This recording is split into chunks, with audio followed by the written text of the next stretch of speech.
Nafikiri hakuna kitu kilicho kizuri zaidi kwangu mimi kuliko neno peke yake. Imani chanzo chake ni kusikia na kusikia neno la Mungu. Siku za Jumatano na labda siku za Jumapili, moja ya ibada za Jumapili, kumpa mchungaji mapumziko mafupi kidogo, jambo ambalo analistahili. Basi nilifikiri labda tungechukua tu kitabu kimoja katika Biblia. Tulikuwa na mazoea ya kufanya jambo hilo, na wakati mwingine tunakaa mwaka mzima kwenye jambo hilo. Ninakumbuka wakati mmoja tulikaa mwaka mzima mfululizo kwenye kitabu cha Ufunuo. Lakini lo jamani, ni ajabu mambo tuliyojifunza na jinsi gani vile yalivyokuwa ni ya kustaajabisha. Kisha tukarudi nyuma na kuchukua kitabu cha Danieli ama kitabu cha Mwanzo ama Kutoka na kukipitia tu mlango kwa mlango, na kiliunganisha tu Biblia nzima pamoja. Lo, kwa kweli ninapenda jambo hilo. Baadaye kidogo itatubidi tupate nini, kama Bwana akiendelea kubariki nasi tuendelee. Tutaingia kwenye baadhi ya mambo ya kilindi sana hapa, ya kilindi hasa. Nasi tutaenda toka mahali hadi mahali kupitia kwenye maandiko pamoja na mambo hayo. Nami ninapenda kufanya andiko lilinganishwe na andiko. Hivyo ndivyo jinsi inavyopaswa kuwa. Ni picha moja kubwa nzuri sana tu. Na katika kitabu hiki tunachojifunza, tutaingia wokovu na uponyaji wa kiungu na miujiza na rehema nyingi, na kila kitu kinaingia hapa. Na huenda nitakapofikia mahali ambapo itanibidi kwenda kwenye mikutano, kamwe sijui wakati gani nitakapokuwa hasa kwenye mkutano, kuitwa kwenye mkutano, kwa kuwa sina kitu chochote kilichopangwa mpaka nitakapojisikia kabisa kuongozwa kufanya jambo fulani. Na hilo pengine likawa ni kabla ya asubuhi. Huenda nikaruka kwa ndege kwenda California mpaka Maine ama mahali fulani, mahali popote tu ambapo angeniita. Hiyo ndio sababu sijipangii milolongo mikubwa na mirefu ya safari, kwa maana siwezi kufanya hivyo. Huduma yangu haina mpangilio wa namna hiyo, na iko tofauti tu. Na sasa nimekuja nyumbani kwa mapumziko mafupi tu. Nimepungua ratili 20 katika mkutano huu wa mwisho, na ndugu Masia na ndugu Goad walikuwako kule muda mfupi uliopita, nao wakasema, ndugu Branham, ninaona unayofanya, unaweka moyo wako wote katika hiyo. Nikasema, hivyo ndivyo jinsi pekee unavyoweza kufanya namna ya kazi nzuri kwa ajili ya Bwana. Ni kuweka kila kitu ulicho nacho mstari wa mbele kabisa kwa ajili ya Kristo. Nguvu zako zote, nafsi yako yote, moyo wako wote, akili zako zote, kila kitu ulicho nacho. Unapokuwa ukifanya jambo lolote, lifanye sawasawa, la sivyo usilifanye kabisa. Unaona, hebu liache tu lilivyo. Kama utakuwa Mkristo, weka kila kitu ulicho nacho kwa Kristo. Hiyo ni kusema muda wako, kipaji chako, kila ulicho nacho. Sasa hivi tu ndio ninamwona huyu kijana. Huyo ni mke wako, ndugu Barnes, sivyo? Anayepiga kinanda na kuimba pale. Hawa maharusi vijana, na si piano wala kinanda, bali ni namna fulani ya ala, wanakipiga na kukidonoa na kufanya jambo fulani kwa ajili ya Bwana. Kama ungaliweza kufanya hivyo na kuimba, hiyo ni kusema kuvuta nafsi. Fanya jambo fulani, haidhuru. Kama unaweza kupiga mbinja, vema, piga mbinja. Hebu fanya jambo fulani tu. Hebu shuhudia tu, ama fanya jambo fulani kwa ajili ya ufalme wa Mungu. Chochote ulicho nacho, kitumie katika utumishi wa Mungu. Sasa hatutadhubutu kutaka kukaa kirefu sana, kwa kuwa ninajua ninyi mnafanya kazi. Inawalazimu kuamka mapema. Nami ninaenda kuinda kindi kila asubuhi. Nitawaambia tu ukweli. Hicho ndicho ninachofanya. Hicho ndicho kilichonifanya nije nyumbani, ni kupumzika kidogo. Na kwa hiyo ninaamka yapata saa 10 na kutoka kuingia msituni na vema kuinda kidogo, kisha ninaingia usingizini nami ninarejesha kiasi fulani cha ule uzito. Kwa hiyo nitajipumzisha baada ya kitambo kidogo, kama ninyi Bwana akipenda, na kila kitu kiko sawa. Vema, sasa tutafungua katika Biblia zenu. Ninawataka mlete Biblia zenu kila siku ambazo mna nini, kama mwezavyo. Kama mtu anakosa chache, kama mtu akitaka kufuatilia usomaji, tuna chache hapa. Tungekuwa na nini, baadhi ya mabawabu kuzipitisha. Kuna mtu anayetaka moja? Vema, inua tu mkono wako. Sijui kama ndugu Doc, njoo hapa uchukue Biblia hizi. Umesimama hapo karibu na ndugu Barnes. Hilo ni sawa, Barnes? Nilimsikia akisema. Ati nini? Conrad. Nilimuita kidogo, ninapata shida ya kusikia. Labda ndugu Nevo. Nilipataje jina la Barnes? Ninamjua mtu huyo kwa sura, nami sikuweza kulikumbuka jina lake. Nanyi mnajua, unapozidi kuzeeka kidogo zaidi, ninaona jambo moja, ni vigumu zaidi kwangu kusoma Biblia hii. Nami ninachukia tu kuwazia jambo la kulazimika kuvaa miwani kusoma Biblia. Lakini hapa si zamani sana, nilidhani nilikuwa ninakuwa kipofu. Ndipo nikatoka kwenda kumwona Sam. Ndipo Sam akasema, Bill, sijui. Kasema, nitakufanyia tu miadi na mtaalamu fulani. Nikaenda Louisville. Hapana budi, yalikuwa ni mapenzi ya Bwana. Bingwa fulani mashuhuri, ninasahau jina lake sasa, lakini alikuwa amesoma kitabu changu.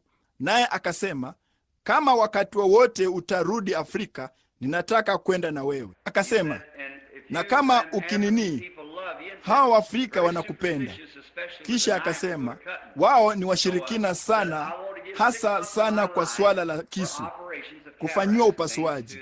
Kwa hiyo kasema, ninataka kutoa miezi 6 ya maisha yangu kwa ajili ya upasuaji wa watoto wa macho na kadhalika, kwenye umisheni. Tena akasema, kama tungeweza kwenda pamoja, nawe ungeweza kupata kibali kwao namna hiyo.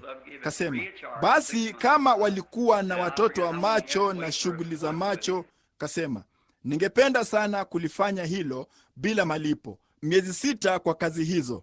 Nami ninasahau inabidi mtu kungoja muda gani upate miadi naye. Nasi tulikuwa tumeketi kwenye chumba kidogo, nacho kilikuwa na nuru ndogo nyekundu iliyowashwa.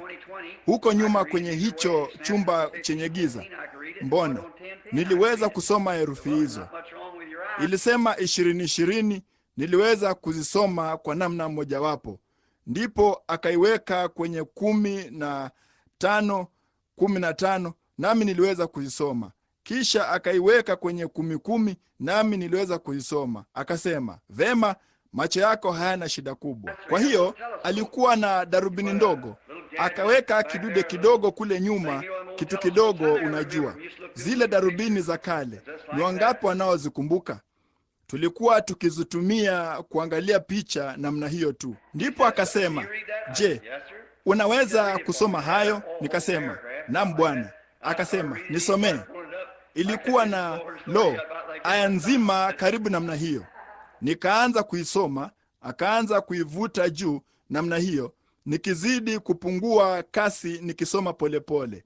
Akafikia mahali kama hapa, nikakoma. Akasema, ninaweza kukuambia jambo moja. Umepita umri wa miaka 40. Nikasema, naam, hiyo ni kweli, niliupita zamani. Akasema, umemudu namna gani? Akasema, jicho la binadamu kwa maumbile ya kawaida, unapofikia umri wa miaka 40, kama vile nywele zako zinavyoingiwa mvi na kadhalika, mboni ya jicho inakuwa bapa.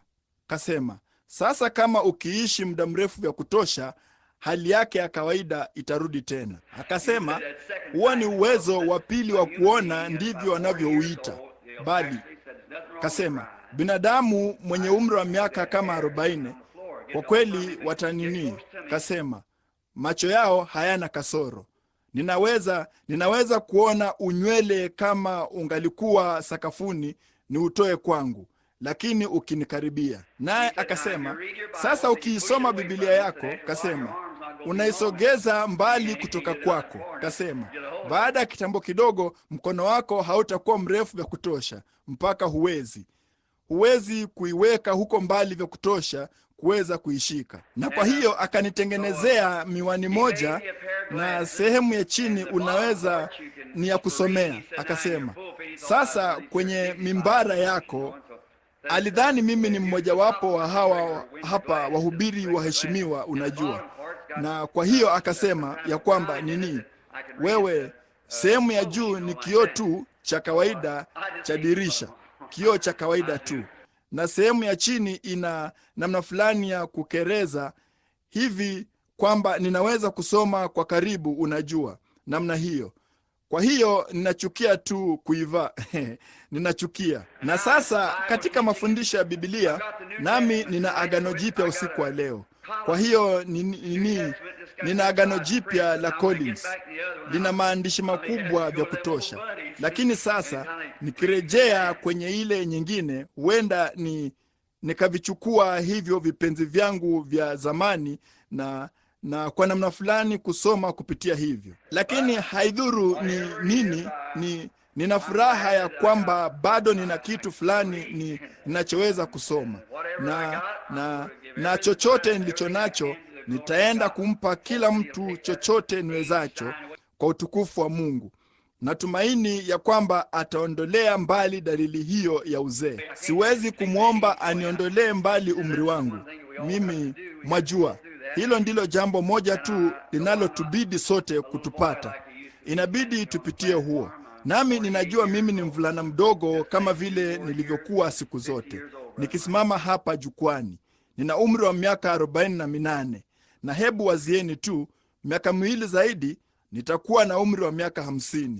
Ndugu Mike, jamani, ni vigumu kwangu kuamini hilo. Nina tu, sikujua kamwe kwamba nilikuwa nimepita umri wa miaka 20 mpaka yapata miaka miwili iliyopita. Hiyo ni kweli.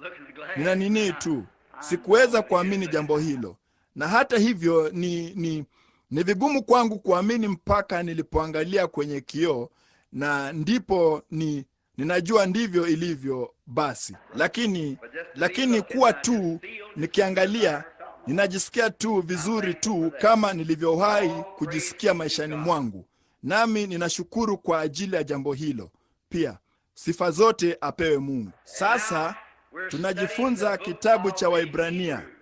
Kimekuwa ni kimoja cha vitabu vyenye kilindi sana, tajiri sana vya Biblia. Ninawaambia, ni kitabu ambacho kweli Mungu akiruhusu na tukiingilie, ninaamini tutapata uhondo mtamu sana, hata tutapiga makelele ya kumsifu Mungu daima. Na sasa kitabu cha Waibrania kwa kweli vile kilivyo ni kwamba kinadhaniwa kiliandikwa na Mtakatifu Paulo, yule mfafanuzi mkuu sana wa Biblia, nadhani ambaye ulimwengu ulipata kuwa naye isipokuwa Bwana wetu Yesu Kristo. Na Paulo alikuwa akitenganisha Sasa Paulo alikuwa ni mwalimu halisi wa Biblia. Hiyo ni kusema Agano la Kale. Hicho ndicho kitabu pekee kilichokuwa kimeandikwa wakati huo, kilichoitwa Biblia. Naye alikuwa akijaribu kuwaonyesha Waibrania, akitenganisha Agano la Kale na kuonyesha Agano la Kale kuwa ni kivuli ama mfano wa lile jipya. Papo hapo tungeweza kugusa jambo muhimu kabisa, na tukae miezi mitatu papo hapo kwenye wazo hilo moja. Papo hapo kurejea moja kwa moja nyuma, kama tungeweza kufungua kwenye Biblia zetu sasa. Bila shaka tuko kwenye Waibrania mlango wa 1. Lakini kama tungefungua kwenye Ufunuo mlango wa 12, ungeweza kuona jambo hilo kikamilifu tena, jinsi ilivyo hivyo vivuli. Kama ninyi mlio na penseli zenu na mtakayoandika maandiko katika Ufunuo 11, tunaona ya kwamba Yohana kwenye kisiwa cha Patimo alimwona mwanamke amesimama mbinguni, naye alikuwa amevikwa jua kichwani mwake na mwezi ulikuwa chini ya miguu yake. Naye mwanamke huyo alikuwa katika utungu wa kuzaa, akiwa na mimba, akamzaa mtoto mwanamume.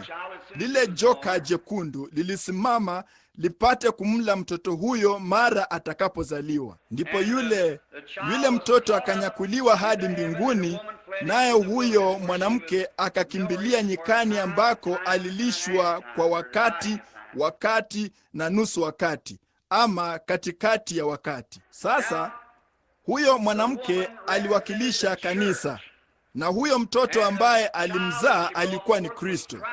Ule mwezi chini ya miguu yake ulikuwa ni Torati. Jua kichwani pake lilikuwa ni neema. Nyota 12 kwenye taji lake zilikuwa ni wale mitume 12. Na hapo ndipo ambapo kwenye wale mitume 12 walikuwa ni utukufu, ama kutiwa taji kwa Agano Jipya. Unaona? Kwa maana hakuna misingi mingine inayoweza kuwekwa kuliko ile iliyokwisha kuwekwa. Unaona? Ule msingi, Agano Jipya, wale mitume, fundisho la mitume na kadhalika, ndio taji ya msingi wa Agano Jipya. Na halafu kwenye mwezi ni kivuli cha jua. Jua huakisi tu nuru yake linapokuwa nyuma ya dunia, na mwezi hutoa nuru ya kutembelea usiku. Na ni picha nzuri jinsi gani tulionayo hapa, picha nyingine nzuri. Jua linamwakilisha Kristo. Mwezi unaliwakilisha kanisa. Wao ni kama tu mume na mke. Na Kristo asipokuwapo, kanisa linaakisi nuru ndogo, Injili, na ni nuru ya kutembelea mpaka mwana atakapotokeza tena. Ndipo kanisa na mwana, mwezi na jua vitaungana pamoja. Unaona?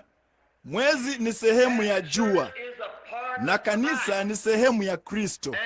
Na wakati Kristo hayupo, kanisa huakisi nuru yake. Na kwa hiyo, hakika tu jinsi tunavyoweza kuona mwezi ukiwaka, huo unajua jua linawaka mahali fulani. Na mradi kanisa linaakisi nuru ya Kristo, Kristo yuko hai mahali fulani. Amina. Wazia jambo hilo. Sasa, Torati ilikuwa ni mfano wa neema. Lakini Torati haikuwa na nguvu za kuokoa ndani yake. Torati ilikuwa ni nini tu? Torati ilikuwa ni polisi. Polisi alikutia jela, bali unaona, ilihitaji neema kukutoa gerezani. Unaona?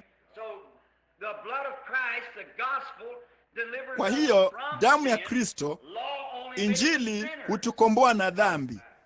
Torati hutufanya tu wenye dhambi. Torati ilisema tu, wewe ni mwenye dhambi. Usiibe, usizini, usishuhudie uongo. Unaona? Ni polisi anayesema wewe umekosa na una hatia. Lakini Injili ni habari njema. Kristo alikufa atuokoe na makosa yetu yote, uvunjaji wa sheria.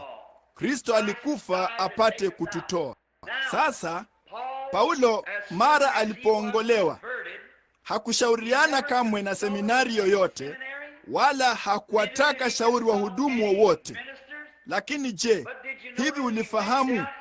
Alishuka akaenda Arabuni, naye alikuwa huko miaka 3 huko Arabuni. Sasa hii ni nionavyo mimi sasa hatuna budi kupata msingi wa jambo hili, ili kwamba tujue jinsi lilivyo tajiri. Na somo la kwanza usiku wa leo tutachukua msingi wetu. Sasa Paulo alikuwa mwalimu wa Biblia wa jinsi hiyo, kwa maana alifundishwa chini ya yule mtu mkuu Gamalieli, aliyekuwa bora kuliko wote wakati ule, naye alikuwa mmoja wa watu mashuhuri sana wa kizazi chake, yule mwalimu mkuu wa Torati na manabii.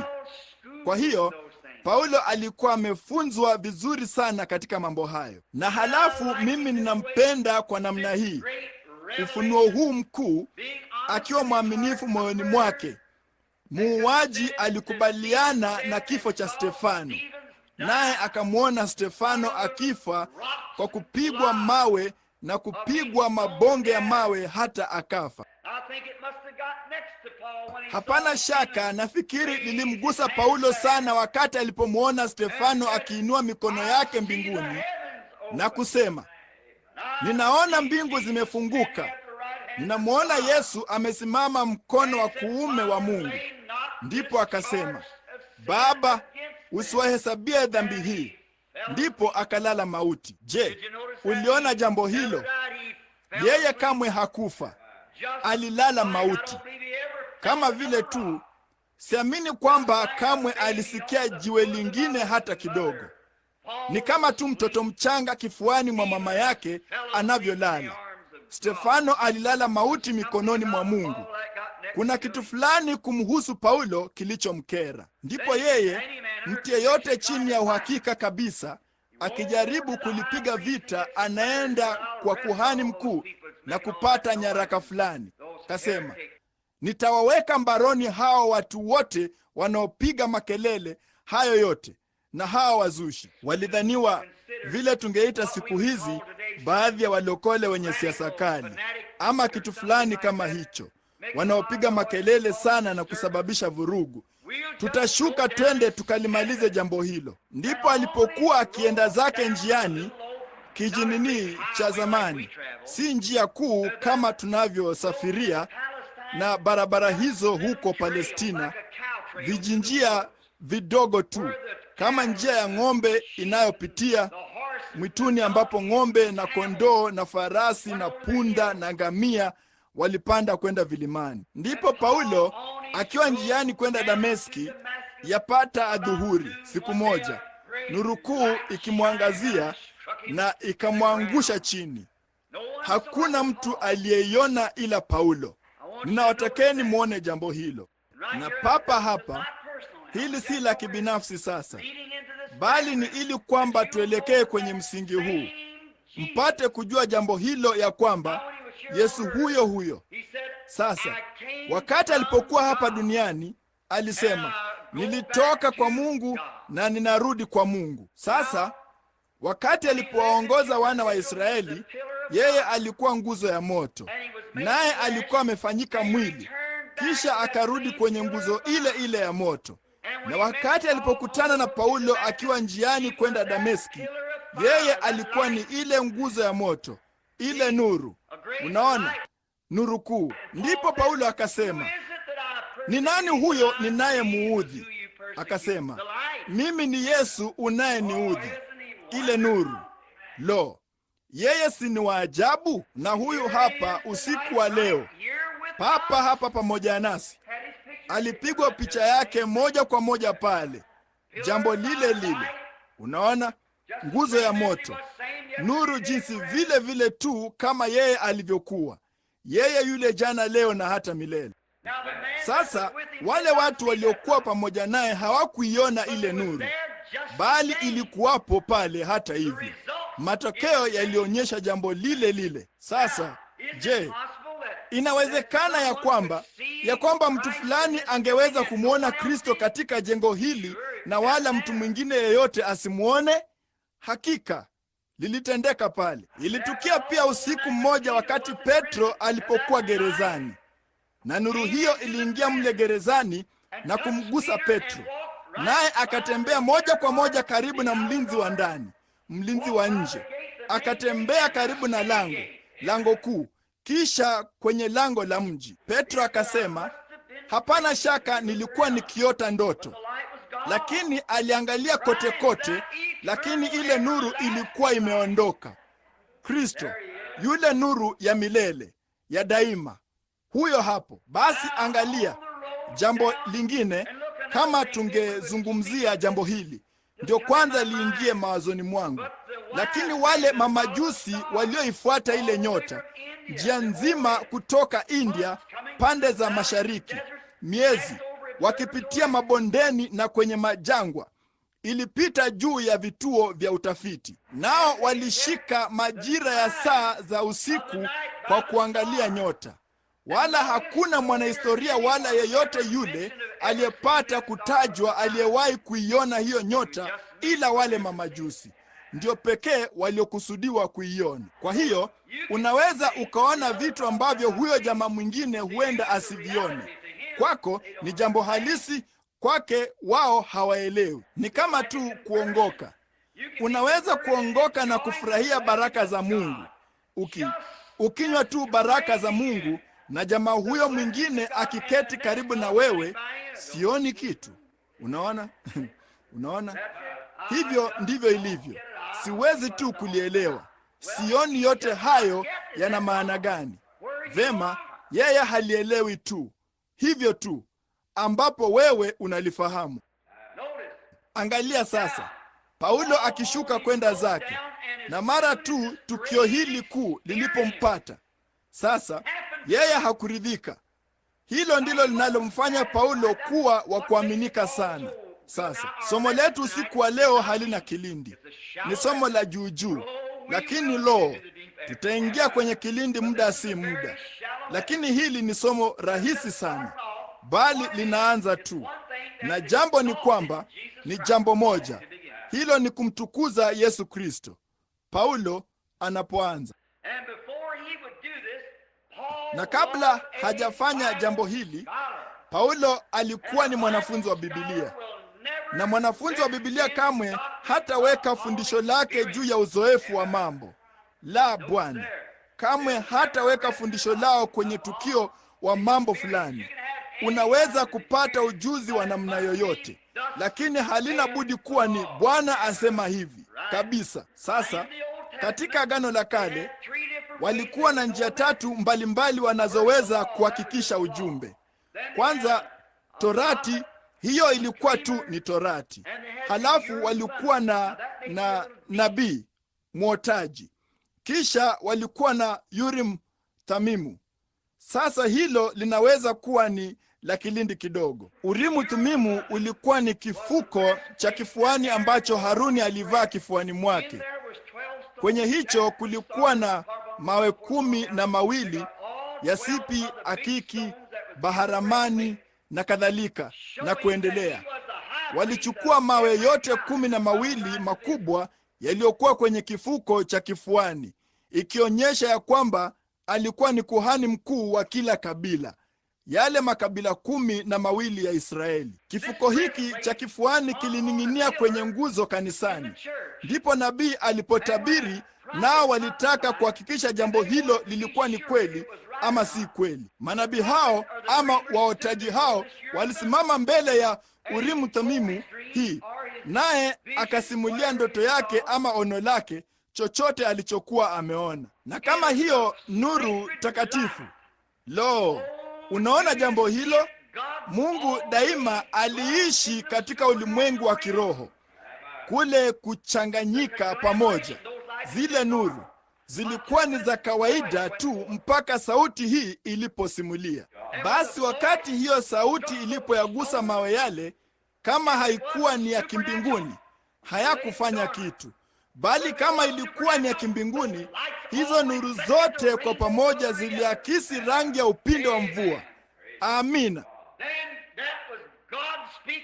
Basi huyo alikuwa ni Mungu akinena, huyo ni nabii wangu, hiyo ndoto ilitoka kwangu. Walipambanua kulingana na Urimu Thumimu. Je, unakumbuka Sauli wakati aliporudi nyuma? Alisema hakuweza kupata ndoto, naye yule nabii Samueli alikuwa amekufa, wala hapakuwa na jinsi yoyote ile. Akasema hata Urimu hainizungumzii, hakuna chochote. Sauli alisimama mbele ya Urimu, na maneno yake yalikuwa ni mshindo wa sauti zilizokufa. Unaona, Mungu alimkataa kabisa. Na hizo Urimu Thumimu, hilo lilikuwa ni thibitisho la Haruni la ukuhani wake. Baada ya Haruni kuondoka, Musa kisahani hicho kilining'inizwa kwenye nguzo. Sasa ukuhani wa Haruni ulikoma wakati Yesu alipokufa. Na sasa hilo lilitenganisha Torati na neema. Nasi tungali tuna Urimu Thumimu, na Paulo alikuwa akizitumia. Unaona, Urimu Thumimu siku hizi ni neno la Mungu lisilopatikana na mauti, la milele, la daima. Unaona? Kwa maana yeyote atakayeondoa lolote toka kwenye kitabu hiki ama kuongeza chochote kwake, sitaki kitu chochote nje yake, bali ninataka yote kilicho naye.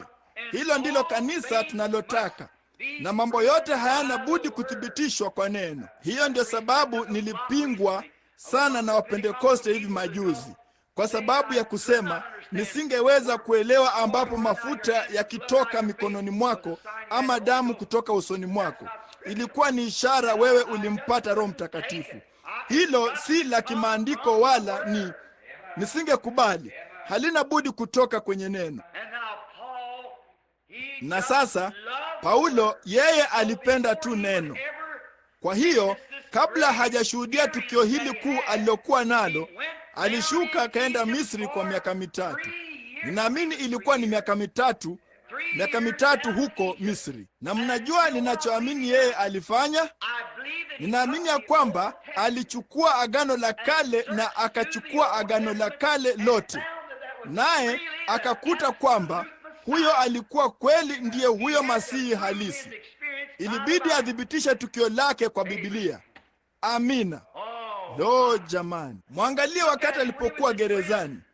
Unaona, kuna kipindi cha maisha ya Paulo wakati alipokuwa gerezani kule kwa muda mrefu. Yeye aliandika kitabu cha Waefeso, aliandika waraka huu wa Waibrania. Unaona, alikuwa na wakati. Mungu alimweka huko gerezani na akaandika nyaraka hizi kwa makanisa. Mmoja kwa kanisa la Efeso, aliandika mmoja kwa kanisa la Kipentekoste. Alipata shida nyingi sana nao. Kanisa hilo la Kipentekoste alikuwa na shida zaidi nalo kuliko mtu mwingine yeyote. Angali ana shida nalo, bali alishukuru kwa ajili yao. Jambo pekee aliloweza kuwafundisha walipoingia, mmoja alikuwa na lugha, mmoja alikuwa na zaburi, mmoja alikuwa na mhemuko, mmoja alikuwa na hisia. Asingeweza kuzungumza kusema nao usalama wa milele. Asingeweza kuwazungumzia kuchaguliwa tangu zamani. Asingeweza kuwazungumzia walikuwa ni watoto wachanga.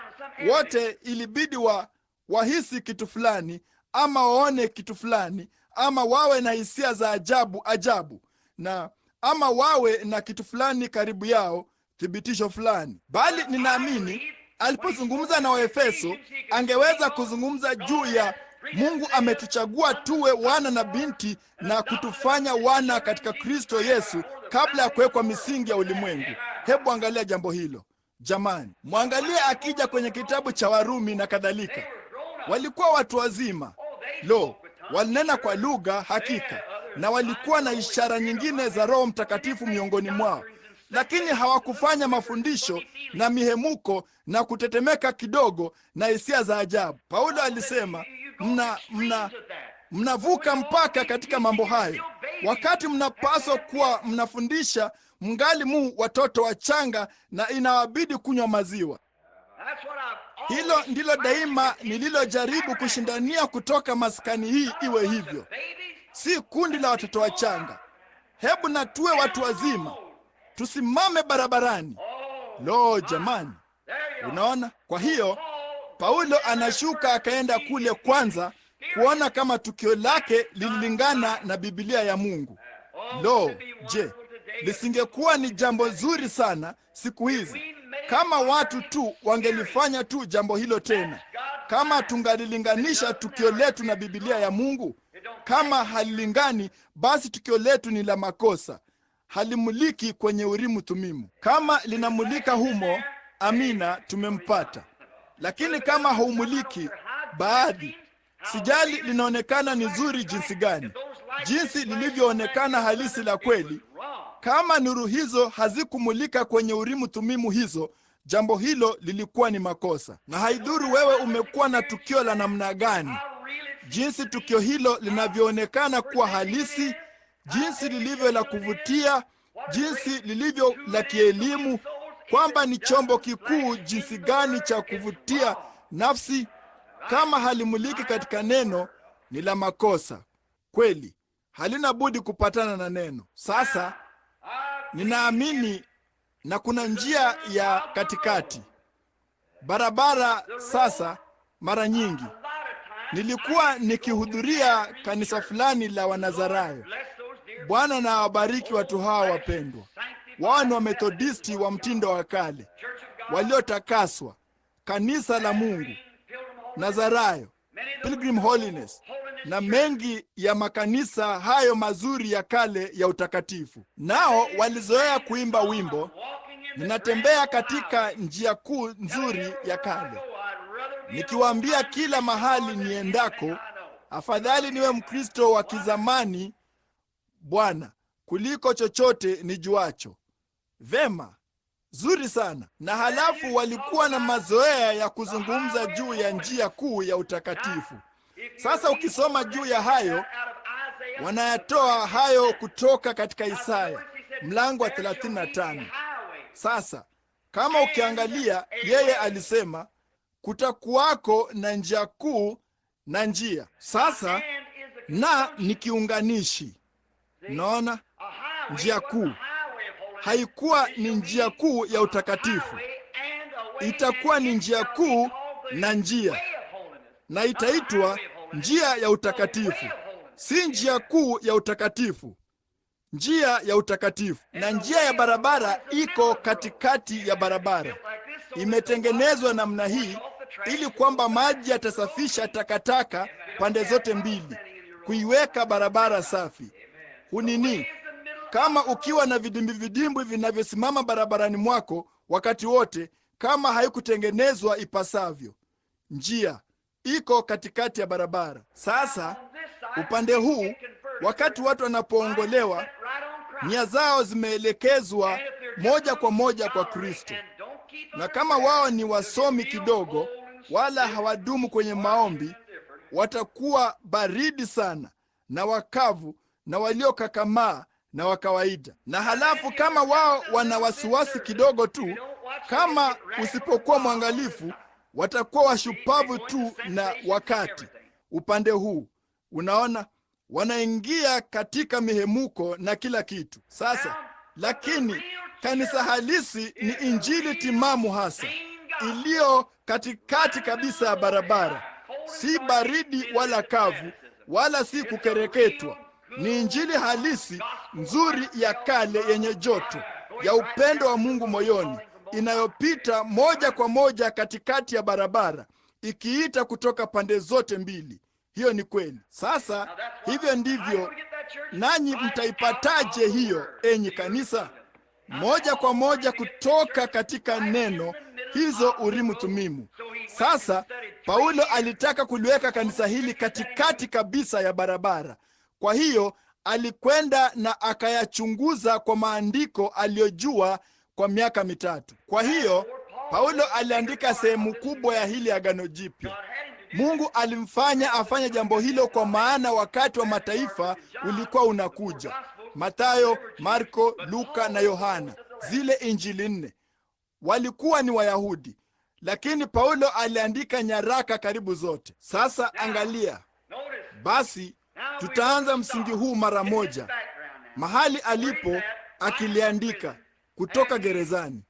Naye alikuwa amepata ujuzi huu wote, lakini kwanza ujuzi huu ulithibitishwa kwanza, na huu ndio waraka wake muhimu. Kwa huu ndio waraka wake muhimu. Warumi na Waefeso na kadhalika zina mahali pao, bali huu ndio waraka muhimu. Sasa mlango wote wa kwanza ni kumwinua Yesu na kumtenganisha na kuwa nabii. Hicho ndicho kiini kizima cha somo. Sasa nitajaribu kulifikia upesi tu niwezavyo sasa, kusudi tusikae sana. Somo lote ni kutenganisha mlango mpya. Mlango wa kwanza ni kumtenganisha Yesu na nabii yeyote ama torati yoyote ama mambo mengine, na kuonyesha Yesu ni nani. Sasa angalia, Mungu. Tunaanza neno la kwanza, Mungu. Mungu kwenye ambaye alisema zamani. Zamani maana yake ni huko nyuma kabisa, zamani za kale. zamani na baba zetu katika manabii kwa sehemu nyingi na kwa njia nyingi. Sasa unaona, Mungu kwa sehemu nyingi huko nyuma kabisa alisema na baba zetu katika manabii. Hivyo ndivyo ilivyombidi kutoa ujumbe wake kupitia nabii wake. Mungu angemtumia nabii wake kama vile Eliya, Yeremia, Isaya. Na kama utaangalia, kamwe katika historia yote ya dunia kanisa halijawahi kutoa nabii. Chunguza jambo hilo katika Agano la Kale, Agano Jipya, ama katika siku hizi, katika siku za baadaye. Nionyeshe nabii yeyote aliyewahi kuinuliwa kutoka kanisani katika siku za mwisho. Nionyeshe mmoja aliyewahi kuzuka kutokea. Pia nionyeshe wakati mmoja ambapo nabii, mtumishi halisi wa Mungu, ambaye mfumo wa kikanisa wa ulimwengu haukumkataa. Hebu wazieni tu jambo hilo. Yeremia, Isaya, kote huko nyuma katika Agano la Kale wanalishutumu jambo hilo. Yesu alisema, mnayapamba makaburi ya manabii na kuyapaka chokaa, nanyi ndiyo mliowaweka humo. Hiyo ni kweli. Kanisa linaendeleza jambo hilo.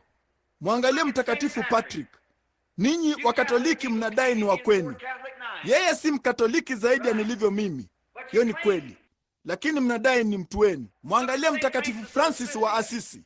Mnadai ni wenu. Yeye si Mkatoliki zaidi ya nilivyo mimi. Mwangalie Joan wa Arc. Mlimchoma moto kwenye nguzo kama mchawi kwa sababu aliona maono na ni wa kiroho.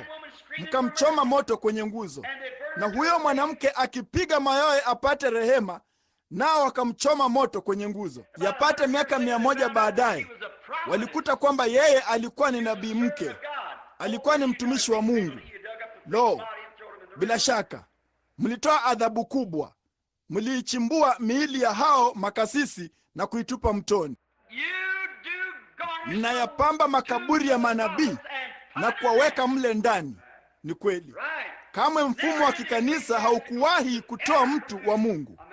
Kamwe haujafanya hivyo. Haujafanya hivyo leo, wala kamwe hautafanya hivyo.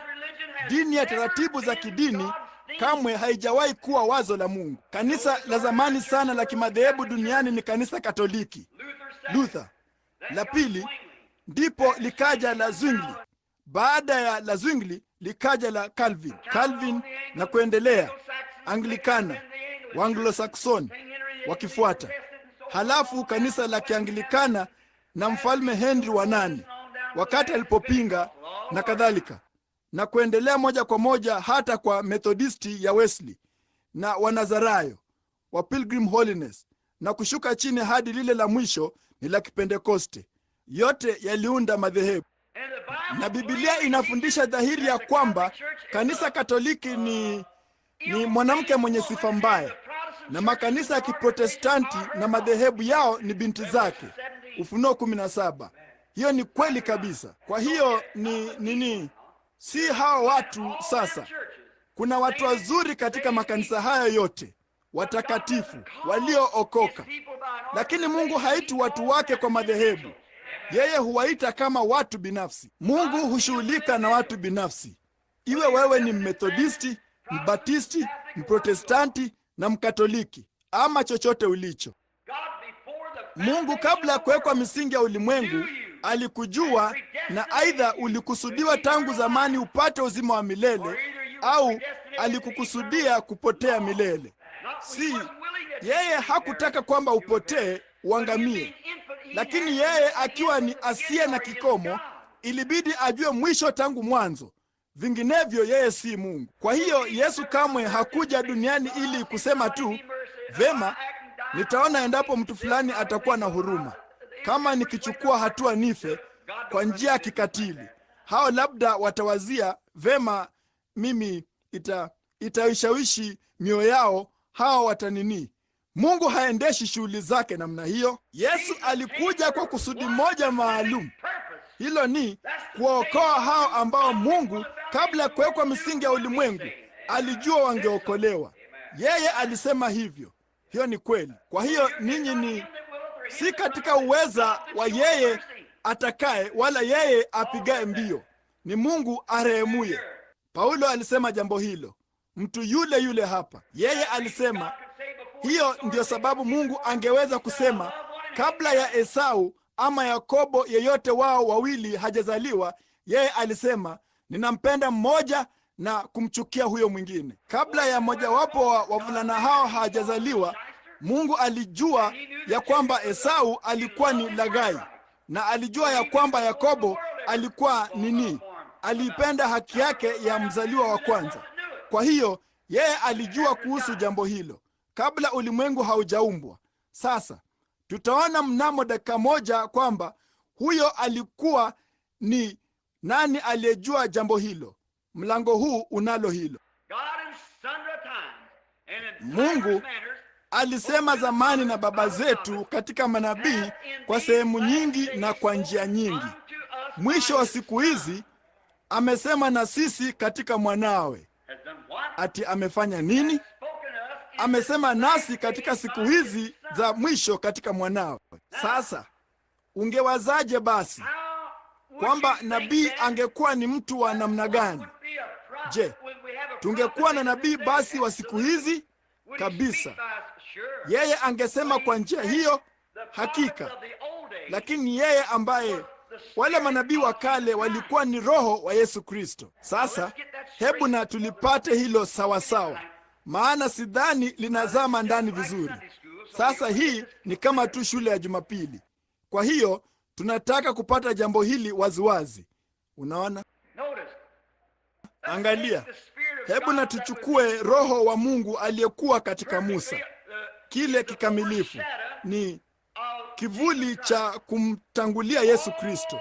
Mifano yote ya Agano la Kale inaonyesha ni kivuli cha msalaba. Musa alizaliwa akiwa mtoto maalum, akafichwa kwenye manyasi, akaondolewa kwa wazazi wake na kadhalika.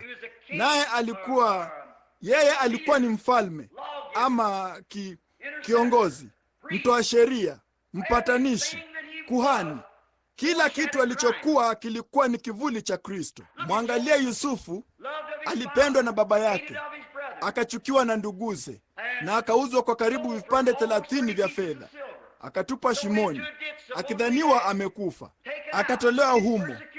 Katika mateso yake, mnyweshaji aliokolewa na bucha akapotea, wezi wawili msalabani. Na ndipo wakati alipotoka, aliinuka na akatoka kwenye lile shimo, kisha akaketi kwenye mkono wa kulia wa Farao. Taifa lililokuwa kubwa sana kibiashara, taifa lililoshinda ulimwengu wote. Wala hakuna mtu angaliweza kumjia Farao wasipopitia kwa Yusufu. Yesu akiketi mkono wa kuume wa Mungu. Wala hakuna mtu awezaye kumjia Mungu ila kwa njia ya Kristo. Na wakati Yusufu alipoondoka kwenye kiti hicho cha enzi na akaanza kutoka, watu walitangulia mbele zake wakipiga makelele ya chereko na kupiga tarumbeta wakisema, pigeni goti, Yusufu yuaja. Na wakati Yesu atakapokuja, baragumu italia na kila goti litapigwa na kila ulimi utakiri, naam, Bwana alikuwa ndiye huyo hapo. Na wakati Yusufu alipokufa, aliacha kumbukumbu kwa hao waliokuwa wakingojea ukombozi. Niliweka mkono wangu kwenye jeneza hilo la kale hapa si muda mrefu uliopita.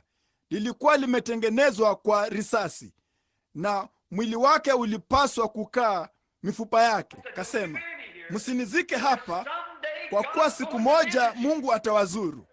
Yeye alikuwa nabii. Mungu atawazuru. Aidha akasema, mtakapopanda kwenda kwenye nchi ya ahadi, ichukueni mifupa yangu. Pale mzee Mwibrania akiwa na mgongo uliocharazwa na kujaa damu, angeweza kuangalia ndani ya jeneza hilo na kusema, siku moja tutatoka. Yesu aliacha kumbukumbu, kaburi tupu. Siku moja tutakapoenda kaburini na wapendwa wetu na kusikia maskini yale mabonge ya kale, wakati wanaposema majivu kwa majivu na mavumbi kwa mavumbi na udongo kwa udongo. Lakini ndugu, tunaweza kuangalia ng'ambo ya bahari kwenye kaburi lililo wazi. Siku moja tutatoka hapa, tunaenda nyumbani. Yeye anakuja. Kila kitu kilionyeshwa kwa mfano. Mwangalie Daudi, alikataliwa na watu wake mwenyewe, akaondolewa kwenye kiti cha ufalme na watu wake mwenyewe. Akiwa mfalme wa Yerusalemu, alifukuzwa akatolewa Yerusalemu na watu wake mwenyewe. Na alipokuwa akikwea mlima wa Mizeituni, aliangalia nyuma na kulia. Alikuwa amekataliwa. Miaka 800 tangu wakati huo, mwana wa Daudi mfalme wa Yerusalemu aliketi kilimani na kulia, maana alikuwa amekataliwa.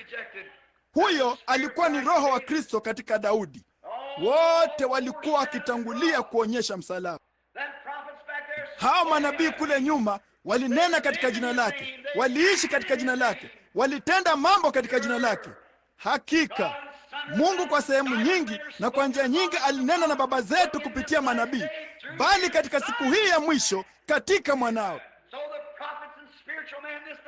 Kwa hiyo manabii na watu wa kiroho siku hii ni akiso tu la Kristo. Kule walisimamia Torati, uone, huku wanasimama wakiangalia nyuma upande mwingine kupitia neema. Hayo yako kwenye Ibrania 11 mlango wa mwisho.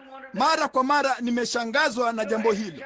Katika mlango huo wa mwisho, ile sehemu ya mwisho ya mlango wa 11 wa Ibrania, wakati anapozungumza juu ya Ibrahimu, ule mlango mashuhuri wa imani, na hapo mwisho yeye alisema, walizunguka wamevaa ngozi za kondoo na ngozi za mbuzi, na wakiwa wahitaji na kukatwa kwa misumeno.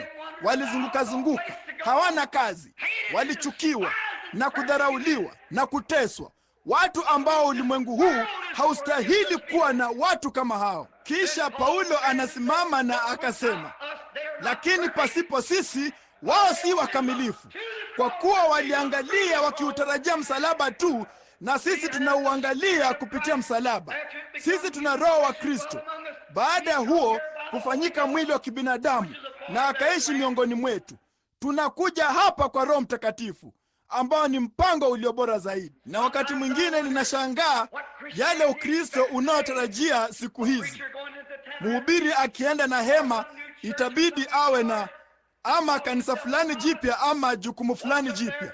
Anajiita nabii, anaenda pale na aseme, vema, kama watanipa kiasi fulani cha fedha, kama ninaweza kuwa na gari lililo zuri kuliko yote, kama mshahara wangu utaongezwa kila baada ya miezi 6, inatupasa kuwa na yaliyo bora sana, inatupasa kuwa na makazi yaliyo bora sana, inatupasa kuwa na nguo zilizo bora sana. Tutafanyaje tutakaposimama mbele ya hao watu waliozunguka katika ngozi za mbuzi na ngozi za kondoo?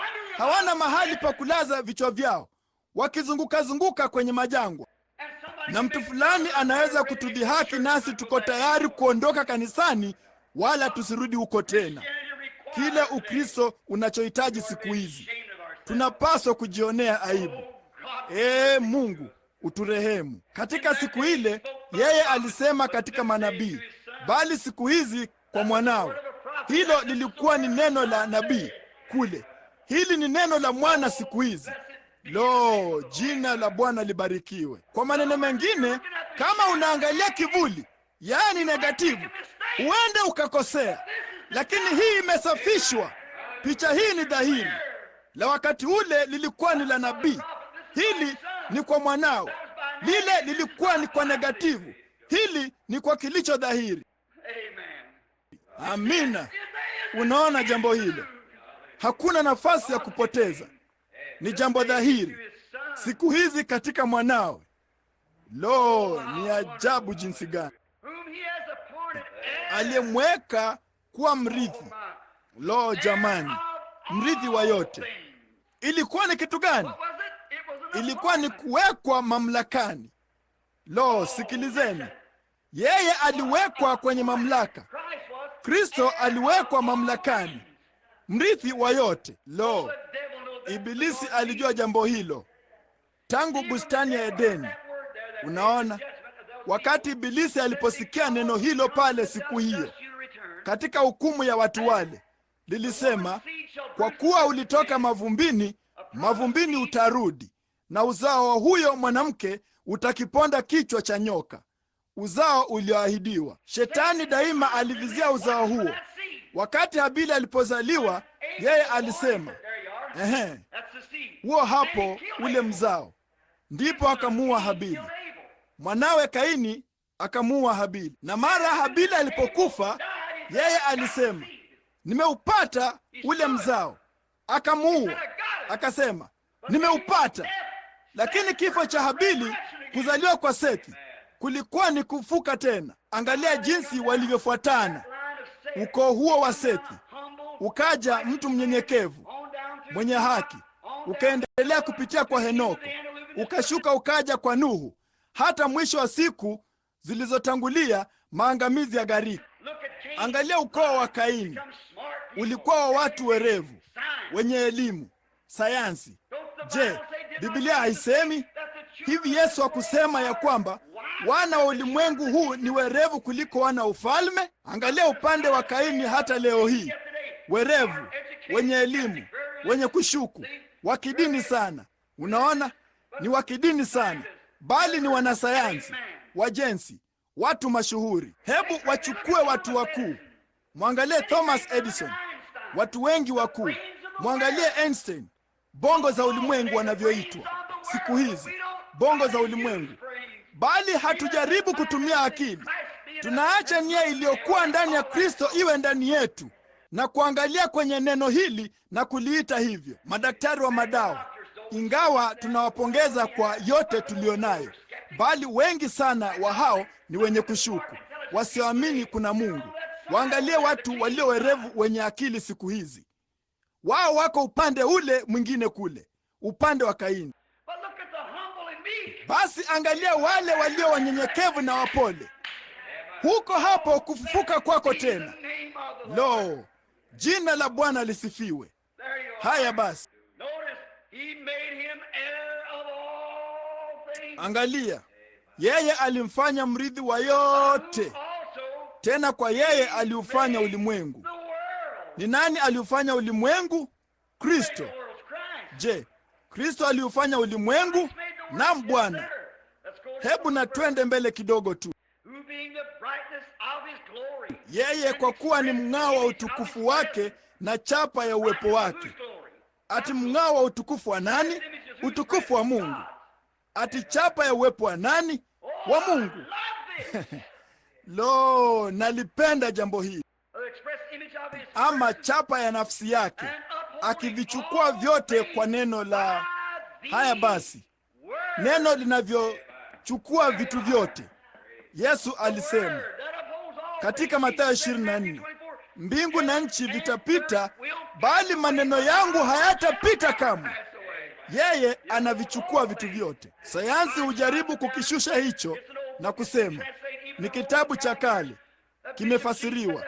Hata kanisa Katoliki la Kirumi, Askofu Shen alisema hicho kimefasiriwa mara 4 ama 5 mbalimbali, wala hakina thamani sana.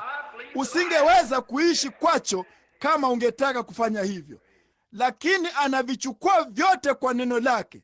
Amina. Hivyo ndivyo ninavyowazia juu yake. Ninaamini Biblia. Kwa neno la uweza wake, kuna nguvu katika neno.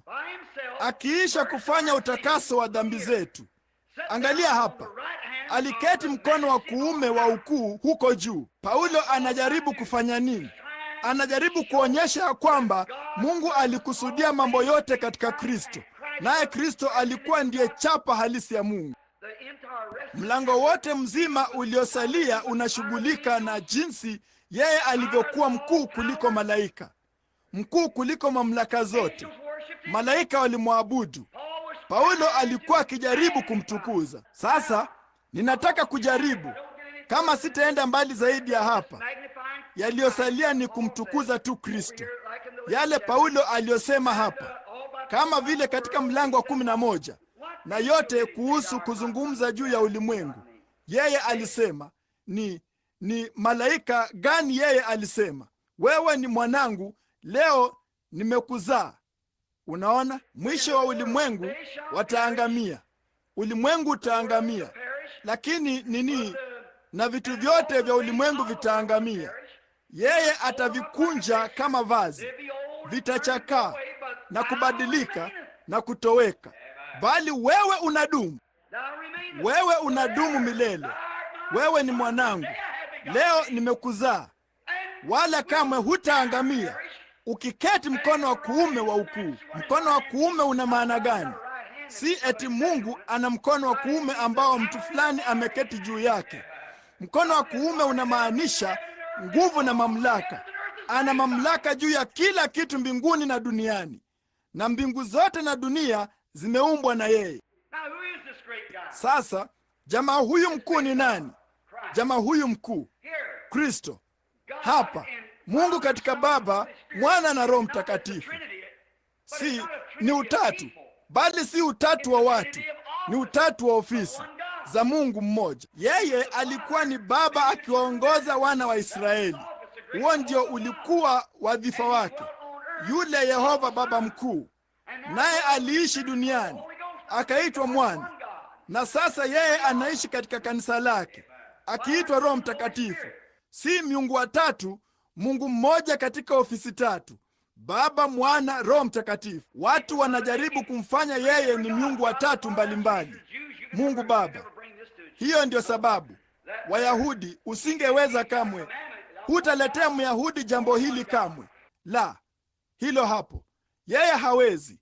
Ana amri ya kwamba mimi ni Mungu mmoja. Kuna Mungu mmoja tu. Huko Afrika wanabatiza kwa njia tatu mbalimbali. Wanabatiza mara moja kwa ajili ya Baba, na mara moja kwa ajili ya Mwana, na mara moja kwa ajili ya Roho Mtakatifu. Ile misheni ya imani ya mitume, wao wanabatiza mara tatu kifudifudi kwa ajili ya mauti yake, kile wanachoita full gospel. Kwenye pwani ya magharibi ama pwani ya mashariki wanabatiza mara tatu kichalichali. Walisema yeye katika kuzikwa kwake, naye alisema wakati alipokufa yeye alianguka mbele. Mwingine alisema ngoja, unamzika mtu kichalichali. Ni mambo madogo madogo tu ya kimila ya kufanya jambo ambapo wote wawili wamekosea. Wote wamekosea kulingana na maandiko. Hii ndiyo Urimu Thumimu inatatua jambo hilo. Sasa hapa, hebu tu na tuangalie jambo hilo vizuri na tuone vile linavyoonekana usiku wa leo. Hili hapa, kama unataka kuliona. Katika miaka yote kama 25 ambayo nimekuwa mhudumu, nimechunguza jambo hilo, na mara nyingi nimeshangazwa na karama kanisani. Hizo karama ni nini? Unabii, kunena kwa lugha, kufasiriwa kwa lugha, ufunuo wa kiungu na kadhalika. Zote hizo zinakuja kwa njia ya Kristo. Sasa angalia, Kristo ndiye kichwa cha mambo yote, naye ndiye kichwa cha kanisa. Na je, ulipata kuona almasi kubwa? Almasi kubwa mno iliyokatwa vizuri. Ina vipande vidogo vilivyotolewa kwake, vilivyokatwa toka kwake. Kufanya hivyo kunaifanya almasi hiyo kuwa safi. Vipande hivyo ni vya nini? Almasi halisi, jinsi inavyotokea, imechubuliwa. Almasi halisi inapopatikana. Nilikuwa huko Kimbali. Ninyi wengi wenu ambao mmesikia mnaweza kuokota almasi barabarani. Hilo ni kweli. Mimi na Billy na Bwana Bosworth, rais wa migodi ya almasi huko Kimbali, alitupeleka. Alikuwa ndiye babu wangu kwenye mkutano kule. Nao walinipeleka huko, na kutoka tu nje ya wanazichimba kama yapata futi 1700 chini ya ardhi. Zinatoka zikiwa jiwe la bluu, kubwa la bluu, kama hili jiwe la bluu mnalopata hapa. Na hao wananchi wanawashusha futi 1700 ardhini kuzichimbua, wapate kudumisha bei ya juu. Ungeweza kwenda mtoni kule, wameulinda kwa mamia ya maili. Uchukue ndoo 2 za galoni 10, alisema, na kuzibeba. Zimejaa changarawe, na kama ungeweza kufika nyumbani nazo, ungekuwa tajiri wa mamilioni. Kungekuwako na almasi nyingi sana ndani yake, bali inawabidi kuzifanyia kazi na kuzichimbua, wapate kudumisha bei yake juu kwazo. Sasa almasi inapotokea ni kipande kikubwa tu chororo kama mviringo, kipande cha kioo. Kuna almasi ya bluu, almasi nyeusi, zumaridi na almasi ya ngavu, almasi nyeupe. Lakini inapotoka ndipo inapotengenezwa na kutumiwa. Kuna sehemu ya almasi hiyo ambayo haina budi kupotea, na haina budi kupoteza vipande vyake vilivyokatwa. Vipande vidogo vinaondolewa, kwa sababu wakati inapowekwa kwenye nuru ya moja kwa moja namna hiyo, inaifanya kumetameta. Kipande hicho kinachokifanya kumetameta ni jinsi inavyokatwa. Inakatwa, inachongwa, na halafu ikiisha kukatwa inametameta. Na moja itakuwa na mwako wa kijani kibichi, hiyo nyingine itakuwa na mwako wa bluu, na labda nyingine mwako wa zumaridi na mwako mwekundu, na miako mbalimbali inatoka kwake kama rangi ya upinde wa mvua. Wanaiita moto ndani ya almasi. Sasa kila moja ya nuru hizo huwakilisha karama, lakini ni tu Kristo ndiye almasi, naye ndiye aliyekuja na akachubuliwa na kujeruhiwa na kukatwa apate kujiakisi mwenyewe kama nuru kwa ulimwengu. Yeye ndiye ile almasi kuu. Ungeweza kuwazia, kabla hata hapajawahi kuwa na dunia, kabla hakuja kuwako na nuru, kabla hakuja kuwako na nyota, kabla hakuja kwako na chochote, kuna chemchemi kuu inayobubujika ya Roho, na kutoka katika chemchemi hii ukaja upendo uliomsafi kabisa, kwa kuwa hakukuwako na kitu kingine kingalitoka kwenye hiyo isipokuwa upendo. Sasa sisi kile tunachoita upendo siku hizi ni upendo uliopotoka, lakini wakati tu tunapopata tabia ama kisehemu kidogo cha upendo huo ndani yetu, unabadilisha nia yetu yote. Ndipo kutoka hapo kikaja kijito kingine kutoka kwenye chemchemi hii kuu, ile almasi, nacho kiliitwa haki, haki halisi. Sasa hiyo ndio sababu ilitubidi tuwe na Torati. Hiyo ndivyo sababu Torati haina budi kuwa na hukumu. Hukumu isipoifuata sheria, sheria haifai kitu. Na hukumu ilipotolewa na Torati ambayo huleta mauti, wala hakukuwa na mtu ambaye angaliweza kulipia gharama hiyo ila Mungu mwenyewe. Naye alilipia hukumu ya mauti yetu na akachukua dhambi zetu juu ya nafsi yake, tupate kuwa haki ya Mungu kupitia kwake. Sasa wakati nuru hizi kuu zilipotoka, ama miali mikuu ya Roho, upendo, amani, hivyo tu ndivyo vilivyokuwako. Hivyo hakukuwako na mateso, hakukuwako na chuki, wala hakukuwa na uovu. Hayo yasingetoka katika chemichemi hii. Huyo alikuwa ni Yehova, huyo alikuwa ni Yehova Mungu. Na sasa kama vile wanatheolojia wanavyoiita, theofania ilitoka katika hiyo, ambayo iliitwa kimaandiko ile logos, logos iliyotoka kwa Mungu. Ni vigumu kuelezea, bali ilikuwa ni sehemu ya Mungu. Sasa hivi ndivyo ilivyotukia.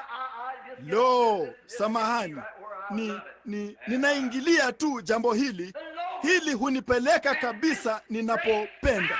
Unaona, logos na hii chemchemi kuu, chemchemi hii kuu ya Roho ambayo haikuwa na mwanzo wala mwisho. Roho huyu mkuu alianza kujiumba katika ule uumbaji, na ile logos iliyotoka kwake ilikuwa ni mwana wa Mungu. Lilikuwa ndilo umbo pekee la kuonekana ambalo Roho alikuwa nalo lilikuwa ni theofania, ambayo maana yake ni mwili, na mwili huo ulikuwa kama wa mwanamume. Musa aliuona wakati ulipopita kwenye karibu na ule mwamba, ndipo akauangalia akasema, ulionekana kama mgongo wa mwanamume. Ni namna ile ile ya mwili ambao tunapokea tunapokufa hapa. Kama maskani hii iliyo ya dunia hii ikiharibiwa, tunayo moja inayongoja tayari.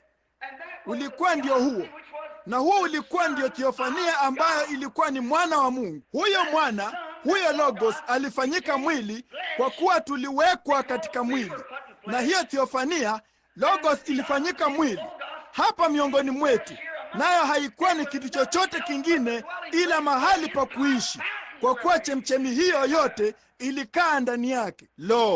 Mnaona jambo hilo? Huyo hapo, huyo alikuwa ndiye huyo katika, angalia hapa. Hebu na tufungue sasa upesi sana katika Waebrania mlango wa 7 kwa muda kidogo tu, juu ya neema, Mungu akipenda. Hebu na tuone vile inavyoonekana hapa. Ibrahimu, tuna muda gani? Tuna dakika 10. Vema, tulipate hili ndipo tulimalize ijayo ama Jumapili, Bwana akipenda. Ibrahimu alikuwa akirudi kutoka kumpiga mfalme, kwa maana Melkizedeki huyo mfalme wa Salemu. Ni wangapi wanaojua ni wapi, ni nani Salemu ilikuwa ni nini? Yerusalemu. Mfalme wa Salemu, mfalme wa Mungu aliye juu, aliyekutana na Ibrahimu alipokuwa akirudi katika kuwapiga hao wafalme, akambariki. Sikilizeni, ambaye Ibrahimu alimgawia sehemu ya 10 ya vitu vyote.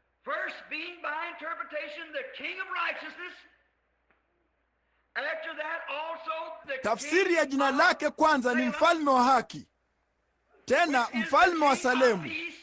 Maana yake yule mfalme wa amani, hana baba, hana mama, hana wazazi, hana mwanzo wa siku zake wala mwisho wa uhai wake.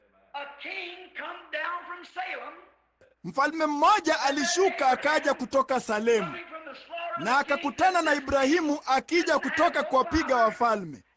Na mfalme huyu hakuwa na baba, hakuwa na mama, hakuwa na mwanzo wa siku zake wala mwisho wa uhai. Je, Ibrahimu alikutana na nani? Sasa wazieni. Hakuwa na baba yeyote, hakuwa na mama, hakuwa kamwe na wakati alipoanza, wala kamwe hana wakati atakapokuwa na mwisho. Kwa hiyo mfalme yuyo huyo wa Salemu hana budi anaishi leo. Amina. Unaona jambo hilo? Ilikuwa ni ule Theofania uliokuwa yule mwana wa Mungu. Salemu ipi? Ule Yerusalemu ulio juu, ambao Ibrahimu akiwa amebarikiwa alikuwa akiutafuta kuupata, akijaribu kuupata, mji ambao mwenye kuujenga na kuubuni alikuwa ni Mungu. Alizunguka akivaa ngozi za kondoo na ngozi za mbuzi kila mahali, fukara, akizunguka, na alikuwa akitafuta mji ambao mwenye kuujenga na kuubuni alikuwa ni Mungu. Naye alikutana na mfalme wa huo Salemu akishuka, naye akampa fungu la 10 la nyara zake zote. Amina. Ndiye huyo. Lo, ndugu Graham, huyo alikuwa ndiye. Ibrahimu alimuona tena. Siku moja alikuwa ameketi hemani, akaangalia wakija kule, naye akaona watu watatu wakija. Unajua, kuna kitu fulani tu kuhusu Mkristo, kwamba yeye anamtambua Roho anapomwona. Wakati yeye anajua hilo kabisa. Kuna kitu fulani tu cha kiroho kuhusu jambo hilo. Mambo ya kiroho yanatambuliwa kiroho. Unajua, naam, anaweza tu kujua kama kweli amezaliwa. Kondoo wangu waijua sauti yangu. Naye alijua tu kwamba kulikuwako na jambo fulani. Akatoka mbio, akasema, karibu ndani bwana wangu, karibu uketi, pumzika kidogo. Nitakuletea kipande cha mkate nikupe mkononi mwako. Nitakutawadha miguu, jipumzishe, kisha ukaendelee na safari yako, kwa kuwa wewe umekuja kunitembelea. Huko juu kwenye nchi kame, akishika njia iliyo ngumu, njia ya wachache wa Bwana waliodharauliwa. Wakati Lutu alikuwa akiishi katika utajiri, mpwake kule chini, lakini alikuwa akiishi katika dhambi. Kinachosababishwa na utajiri mwingi ni dhambi. Kwa hiyo Ibrahimu akawaleta kule, akichukua maji kidogo na kuwatawadha miguu yao. Akatoka akakimbia kwenye ndama, na akamchukua ndama mnono kwenye kundi na kumchinja. Akampa mtumishi kumwandaa, kisha akasema, Sara, kanda unga wako. Mnajua kukanda ni nini? Kulivyo kuna maanisha nini? Mnajua, mama alikuwa na kitu cha kale kama namna fulani ya kabari aliyokuwa nayo kwenye pipa la unga. Umewahi kuona kimoja chenye kichungio? Basi wewe uliweka kabari mle ndani, ukakoroga unga, unajua, nao unakuwa mzito namna hiyo, na unaukoroga kabisa hivyo. Nimemwona mama akifanya hivyo mara nyingi. Kabari, tuna kitu kidogo cha duara kilicho na waya wa chekecheke. Angechukua unga huo na kuuchekecha namna hiyo, unajua, na kuupepeta namna hiyo. Kisha anachukua hiyo kabari na kuuchokoa namna hiyo ili kuushindilia wote. Na hapo ndipo inatulazimu kushuka kwenda kusaga unga wetu kwenye kinu cha nafaka cha zamani na misumari mikubwa ya kale. Unajua, mzito ilisaga unga mzuri wa mahindi. Ungeweza kukata magogo kwa msumeno siku nzima kwa mlo wake. Kwa hiyo basi kasema, kanda unga upesi sana, kisha uoke keki chache papa hapa mekoni, upesi sana. Ndipo wakamkamua ng'ombe wakapata maziwa. Ndipo wakayachukua wakayasuka wakapata siagi. Na kisha wakaenda wakamchinja ndama, wakachukua nyama, nao wakaikaanga hiyo nyama. Wakachukua siagi ya maziwa, mkate wa unga wa mahindi, kisha wakachukua siagi ya kupaka keki hizo motomoto. Lo, hizo ni tamu hasa. Nao wakaipaka yote kwenye hiyo mikate, naye akatoa hicho chakula na akawaandalia hawa watu watatu. Na walipokuwa wakila, walikaza kuelekeza nyuso zao Sodoma. Na baada ya kitambo kidogo waliamka na wakaanza kwenda zao. Ndipo akasema Ibrahimu, akasema, hutanificha. Siwezi kukuficha ninaloenda kufanya. Ninashuka kwenda kule. Dhambi za Sodoma zimefika sikioni mwangu. Je, mtu huyu alikuwa ni nani? Nguo zimejaa mavumbi, na ameketi pale akila nyama ya ndama na akinywa maziwa ya ng'ombe na akila keki za unga wa mahindi na siagi. Jamaa huyu wa ajabu ni nani? Wawili ama hawa watatu wameketi pale, nguo zake zimejaa mavumbi. Lo, naam, tunatoka nchi ya mbali. Naam, mbali sana. Na kwa hiyo yeye akasema, vema, wao walikuwa ni akina nani? Akasema, siwezi kumficha Ibrahimu kwa kuwa yeye ni mrithi wa dunia. Amina. Ninawafunulia siri zangu. Kwa maneno mengine, kwa wale walio warithi wa dunia. Hapo ndipo ambapo kanisa linapaswa kuwa siku hizi. Hiyo ni kweli. Jua siri za Mungu, ujue jinsi ya kujishikilia na kutenda na la kufanya na jinsi ya kuenenda na jinsi ya kuishi. Sisi ni warithi wa dunia. Kweli, yeye anakufunulia hizo, maana hata kuficha kitu. Hiyo ndio sababu tunachunga mambo haya kutimia. Ulimwengu unasema, aha, hilo ni kundi la walokole. Acha waseme, mrithi wa dunia anajua mambo haya, maana hao wataitwa wana wa Mungu.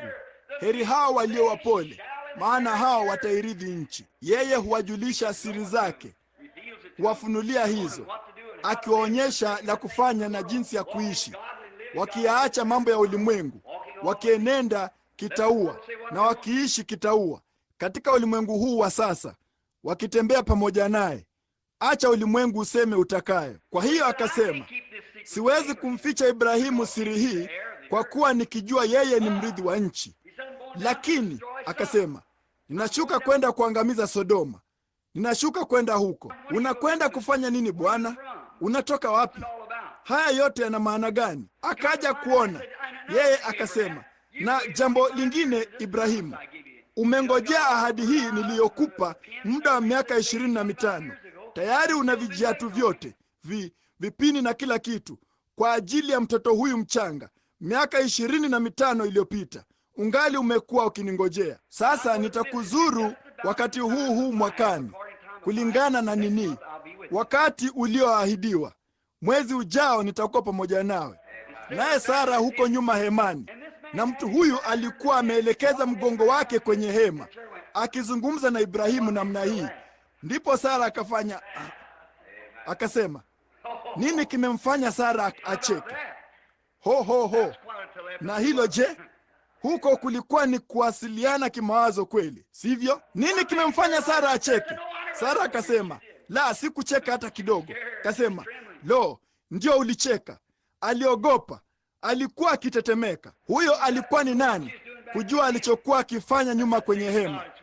Huyo ni Mungu, yeye yule aliye pamoja nasi siku hizi. Yeye yule, yeye anajua yote kuhusu jambo hilo. Unaona, anafunua jambo kadiri tu ulivyo na haja. Unaona, unacheka nini? Unaona, ameelekeza mgongo wake kwenye hema. Biblia ilisema hivyo, ya kwamba mgongo wake ulikuwa umeelekezwa hemani, lakini yeye alijua jambo hilo. Kwa nini yeye kule nyuma anafanya jambo hili? Unaona, kwa hiyo yeye akasema, nitakuzuru. Jamaa huyu wa ajabu ni nani? Unajua kitu kilichotukia? Alitembea akitoka moja kwa moja pale na akatoweka, na Biblia ilisema ya kwamba huyo alikuwa ni Mwenyezi Mungu, Yehova, ile chemchemi kuu, yule Theofania, yule Logos. Mhubiri fulani aliniambia wakati fulani uliopita, akasema, ndugu Branham, kwa kweli usingewazia huyo alikuwa ni Mungu, sivyo? Nikasema, Biblia ilisema huyo alikuwa ni Mungu Elohimu, ambaye yeye alikuwa ni Mwenyezi Mungu, yule El Shaddai. Hiyo ni kweli, mpaji nguvu, yule mtoshelevu. Amina. Lo, ninajisikia wa kiroho. Wazia jambo hilo hapa, vile yeye alivyo sasa. Nitawaonyesha yeye ni nani hapa, ndipo mtaona kwamba mwana ni nani. Huyo alikuwa ni Yesu. Kabla hajapata jina la kibinadamu, Yesu alisimama pale kwenye chemchemi ile siku hiyo, na wote walikuwa wakinywa, unajua, na wakiwa na maji yale yaliyokuwa nyikani na vitu kama hivyo. Akasema walikuwa wakila mana. Kasema, mtu akasema, baba zetu walikula mana jangwani kwa muda wa miaka 40.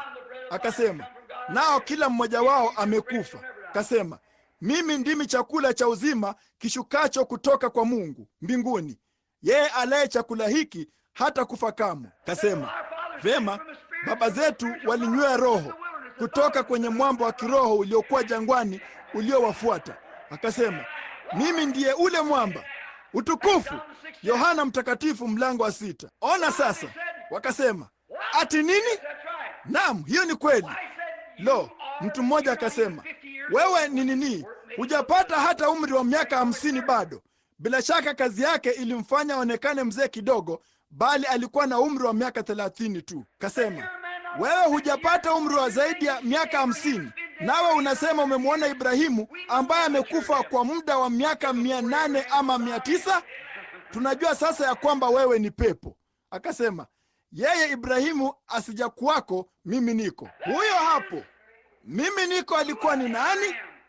Jina la daima kwa vizazi vyote. Huyo alikuwa ni nini? Ile nguzo ya moto katika kijiti kilichowaka moto. Mimi niko ambaye niko. Huyo hapo, yule Theofania alikutana hapa, aliyeitwa mwana wa Mungu, yule mimi niko, yule Yehova. Tomaso akasema, Bwana, utuonyeshe Baba, yatutosha. Kasema, nimekuwa nanyi muda mrefu namna hii, nanyi hamnijui mimi? Kasema, unaponiona mimi unamwona Baba. Kwa nini unasema utuonyeshe wewe Baba? Mimi na Baba tu mmoja. Baba yangu anakaa ndani yangu. Mimi ni maskani tu inayoitwa mwana. Baba anakaa ndani yangu. Si mimi ninayefanya kazi hizo, ni Baba yangu anayekaa ndani yangu. Yeye ndiye anayefanya hizo kazi, si mimi. Sasa akisimama nyuma kule tena, Musa alimwona mgongo wake. Kasema, ulionekana kama mgongo wa mwanamume, yule Logos aliyetoka kwa Mungu. Basi ni jambo gani lililotukia? Huyu alikuwa ni Mungu, na sababu ya yeye kutoka kwenye Logos akafanyika mwili ni nini? Una nini? Vipi ilitukia nini katika jambo hilo? Dakika 5 kabla ya hapo yeye alikuwa Logos, lakini alifanya nini? Alinyosha tu mkono. Sasa miili yetu imefanywa kwa elementi 16 mbalimbali za ulimwengu. Tunajua jambo hilo. Imefanywa kwa potashi na nini, na kalsiamu kidogo, na petroli na nuru limwengu na atomi na kadhalika, zote zikilundikwa pamoja, na zinaufanya mwili huu unaotoka kwenye mavumbi ya ardhi. Unakula chakula. Unapokula chakula ambacho hubadilika kuwa kutoka kwenye mavumbi, nacho kilitoka mavumbini. na ni nini tu, kinaendelea tu. Mwili wako, tukisema juu ya nyama ya mwili wako, si tofauti na ya farasi ama ya ng'ombe ama chochote kile kingine. Huo ungali ni nyama tu. Na jamani, unaotukuza mwili, bali roho hiyo ina nafsi mle ndani. Ndugu yangu, hiyo ni kweli, bali mwili wako ni mavumbi tu ya nchi, kama mnyama. Mwili wako si zaidi ya huo wa mnyama. Na kama ukiyatamani mambo ya mwili na mambo unayoona, ukiwatamani wanawake, ukitamani mambo yote haya mbalimbali, huo ungali ni mnyama. Hiyo ni kweli, hiyo ni kweli. Hupaswi kufanya jambo hilo. Roho wa Mungu atakuongoza na kukuweka mahali pa juu kuliko hapo.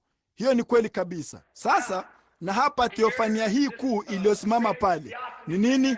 Yule Yehova Mungu mkuu. Mnajua alisema nini? Alinyosha tu mkono na akachukua konzi ya atomi, akachukua nuru kidogo na akajimiminia namna hii, akafanya mwili, naye akaingia tu ndani yake. Hivyo tu kasema, njoo hapa Gabrieli.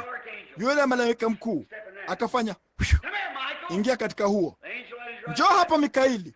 Yule malaika anayekaa mkono wake wa kuume kwa yule, hebu ingia ndani ya huo. Mungu na malaika wawili alishuka hapa, akatembea katika mwili wa kibinadamu na akanywa maziwa toka kwa ng'ombe, akala siagi kutoka kwenye maziwa, na akala ugali na akala nyama ya ndama. Malaika wawili pamoja na Mungu. Biblia ilisema hivi. Huyo ni Melkizedeki ambaye Ibrahimu alikutana naye akija kutoka katika kuwaua wale wafalme. Huyo ni yule mwana wa Mungu. Nenda mbele hapa katika Waebrania 7 ilisema, bali alifananishwa na mwana wa Mungu. Huyo hapo alivifanya vitu vyote kwa yeye, naye alitoka akatembea moja kwa moja kwenda kule, na akabadilisha tu mavumbi hayo moja kwa moja yakawa mavumbi tena, ndipo akaingia moja kwa moja utukufuni. Na hao malaika mara tu walipowakomboa Lutu na bibi Lutu, naye akaendelea kuangalia nyuma. Yeye alisema, aliwaambia wasifanye hivyo tena, nao wakaingia moja kwa moja kurudi katika uwepo wa Mungu. Sasa ni tumaini kubwa jinsi gani tulilonalo katika imani hii kubwa tunayotumikia usiku wa leo. Mungu aliye hai, yule Yehova, ile nguzo ya moto, iko pamoja nasi. Anajionyesha mwenyewe katika nguvu na matendo na kujitukuza. Aliwaruhusu wapige picha yake.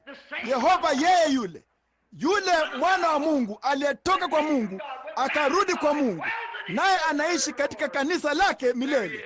Huyo hapo. Yeye ameandika majina yetu katika kitabu chake pamoja na kiapo alichoapa kwa yeye mwenyewe, kwa kuwa hakuna aliye mkubwa awezaye kuapa kwa huyo, ya kwamba atatufufua katika siku ya mwisho. Yeye aulaye mwili wangu na kuinywa damu yangu yuna uzima wa milele, nami nitamfufua katika siku ya mwisho. Yeye ajaye kwangu sitamtupa nje kamwe. Yeye alisikiaye neno langu na kumwamini yeye aliyenipeleka yuna uzima wa milele, wala hataingia hukumuni, bali amepita kutoka hukumuni kuingia uzimani. Yuyo huyo angeweza tu kunyosha mkono na kunyakua konzi ya kalsiamu na potashi, afanye nawe huyo hapo tena, na jina langu limo kwenye kitabu chake. Hoho, hiyo si itakuwa ni siku kweli! Ninajali nini jinsi mabega yangu yanavyozidi kuinama, jinsi ninavyozidi kuzeeka? La hasha, sina wasiwasi hata kidogo. Ndugu Mike, moja ya siku hizi na kutakia heri ndugu, wakati hiyo baragumu kuu itakapokuja, sauti hiyo na Yusufu huyo atajitokeza. Haleluya! Yeye atasema, enyi watoto, ninyi hapo mmetokea, tumefanywa katika sura yake, vijana milele. Uzee umepita, magonjwa, shida, huzuni zimetoweka. Utukufu kwa Mungu aliye hai. Huyo ndiye anayenena kwa yeye leo, mwanawe.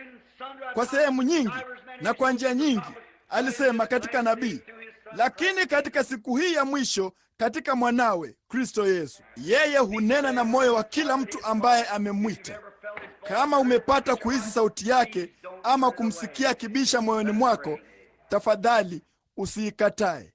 Na tuombe. Baba wa mbinguni, usiku wa leo, kwa kuwa sisi tuna furaha sana kujua kwa kufunguliwa kwa waraka huu wa Waebrania, jinsi ambavyo Paulo alirudi huko nyuma moja kwa moja katika zile Injili. Asingelichukulia tu kwa kusikia wala kwa ujuzi fulani. Alitaka sisi tujue kweli ilikuwa ni ipi. Naye alirudi moja kwa moja nyuma katika zile Injili, naye akarudi kwenye Agano la Kale, ile Injili waliohubiriwa. Naye akaona kupitia katika Agano la Kale pale vivuli vyote na mifano. Hiyo ndio sababu tunacho kitabu hiki mashuhuri cha Waebrania usiku wa leo. Nasi tunaona jambo hilo, Bwana, na tunalipenda. Na kupitia kwenye nyakati nyingi kimechomwa moto, kimeharibiwa, wamejaribu kukiangamiza, bali kinavuka mawimbi hata hivyo. Kwa maana wewe ulisema, mbingu na nchi zitapita, bali maneno yangu hayatapita kamwe. Ndipo mwenye kushuku angesema, vema, ulisema Paulo alikiandika hiki. Si Paulo, bali ni Mungu aliyekuwa ndani ya Paulo, huyo muumba aliyekuwa ndani ya Paulo, kama tu jinsi alivyokuwa ndani ya Daudi wakati aliposema, sitamwacha mtakatifu wangu kuona uharibifu, wala sitaiacha nafsi yake katika kuzimu. Naye mwana wa Mungu aliyachukua maneno hayo kutoka kwa nabii huyo, na akashuka akaingia ndani ya moyo wa kuzimu na kusema, ivunjeni maskani hii, nami nitaifufua katika siku 3. Naye alifanya hivyo, kwa maana neno la Mungu haliwezi kushindwa. Nukta moja, haiwezi kushindwa. Jinsi tunavyomshukuru Mungu kwa ajili ya jambo hili, hizi Urimu Thumimu kuu, na kujua ya kwamba ujuzi wetu usiku wa leo, Bwana, unawaka moja kwa moja kwenye Biblia hii hapa. Tumezaliwa mara ya pili, tuna Roho Mtakatifu. Mungu mpenzi, kama kuna mwanamume au mwanamke ndani hapa usiku wa leo, mvulana ama msichana, ambaye kamwe hajashuhudia jambo hili, wangewezaje kufufuka kama hamna uzima mle ndani? Lo, wao wanasema nina uzima, lakini Biblia ilisema yeye aishie katika anasa amekufa akiwa yungali hai. Unasema una uzima bali umekufa.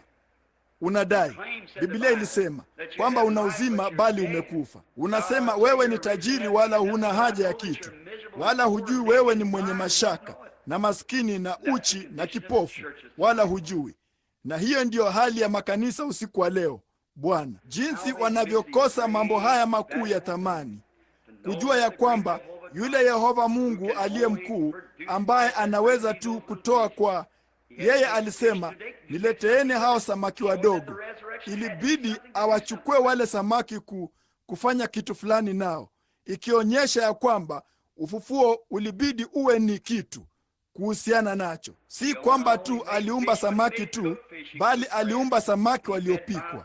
Alioka mikate, naye aliwalisha watu 5,000 kwa samaki 5 wadogo, mikate midogo na samaki 2. Bwana, hayo yalikuwa mikononi mwake, naye alikuwa ni muumba, bali ilibidi awe na kitu fulani mkononi mwake. Mungu, jalia tujiweke mikononi mwako usiku wa leo na kusema, Mungu, nichukue jinsi nilivyo, na hapo mwisho wa maisha yangu utakapofika, jalia niende na tumaini hili lililokuwa ndani yangu, nikijua nimezaliwa mara ya pili, na Roho wako ameshuhudia pamoja nami na kushuhudia pamoja na roho yangu ya kwamba mimi ni mwanao ama binti yako, na kwenye siku hiyo ya mwisho utawafufua.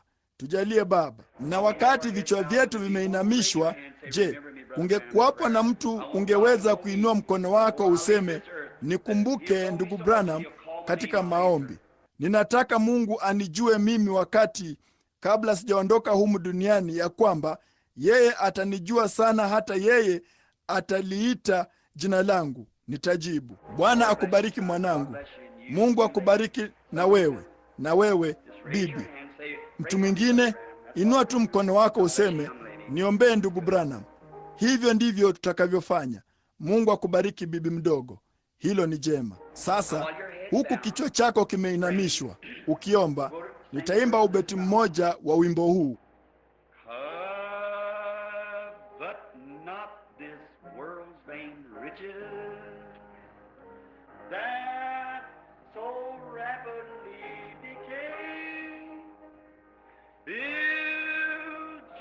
Hopes on things eternal, they will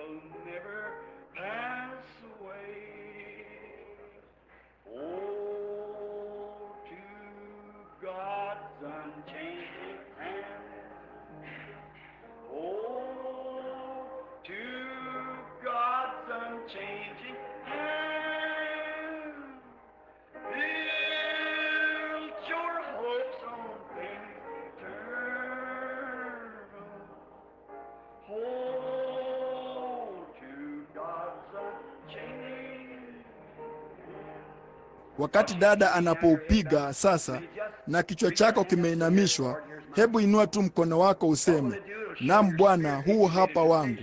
Utafanya nini? Utaonyesha roho yako ndani yako imeamua. Ninataka mkono wako Bwana. Mungu akubariki msichana mdogo. Nitainua mkono wangu. Mungu akubariki msichana mdogo hapa chini. Hilo ni zuri sana kipenzi. Mungu, unajua, anafurahia kukuona ukifanya hivyo. Waacheni watoto wadogo waje kwangu. Nataka Mungu, wewe uushike mkono wangu, na katika siku hiyo ninataka kuwa mkononi mwako, ili kwamba utakapoita nitakuja. Naam, kama vile ilivyokuwa kwa Lazaro. Mungu akubariki dada.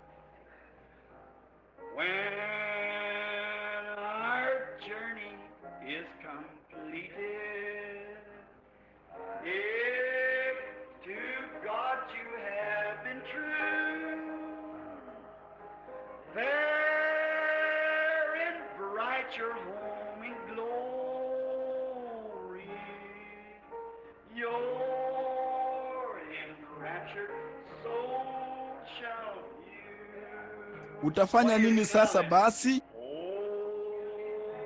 to God's unchanging hand. Oh, to God's unchanging hand. Build your hopes on things eternal. Hold to God's unchanging hand. Heavenly Father, Baba wa mbinguni, mikono kadha imeinuliwa katika mkutano huu mdogo usiku wa leo, kwamba wanataka kushikilia usiku wa leo mkono wako usiobadilika wa milele, tukijua ya kwamba kilichokabidhiwa kwako wewe ulisema, mimi wote alionipa Baba yangu watakuja kwangu, wala hakuna hata mmoja atakayepotea, nami nitawafufua katika siku ya mwisho.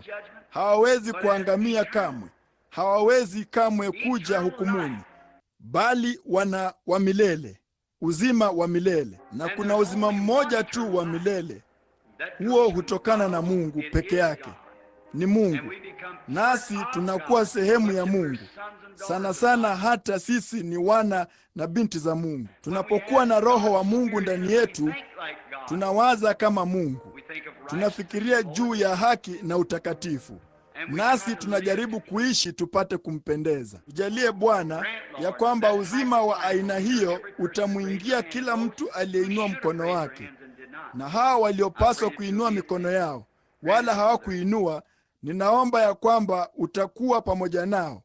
Tujalie hilo Baba, na wakati safari itakapokwisha, maisha yamekwisha, jalia tuingie katika amani kwenye siku hiyo pamoja naye, ambapo kamwe hatutazeeka, hatutakuwa kamwe wagonjwa, hatutakuwa na shida kamwe. Mpaka wakati huo basi, tudumishe wenye shangwe na furaha, tukimtukuza yeye, kwa kuwa tunaomba katika jina lake. Amina. Ninyi waamini wote sasa, hebu na tuinue mikono yetu tu na kuimba pambio hilo.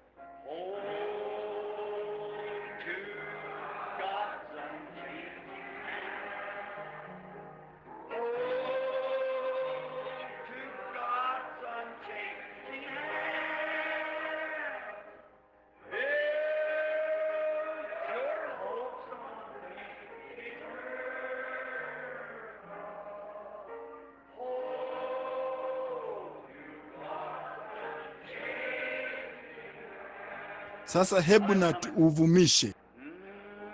Wakati mkifanya hivyo, jirani yako unasema, Mungu akubariki jirani. Peaneni mikono na mtu anayeketi karibu yako. Mungu akubariki. Pande zote mbili sasa. Pande zote mbili. Peaneni mikono. Mungu akubariki jirani. Mungu awe pamoja nawe. Jenga matumaini yako kwenye mambo ya milele. Doc, najua yapo, ndugu. Ninajua ulikuwa kule, ndugu Nevo, zamani za kale.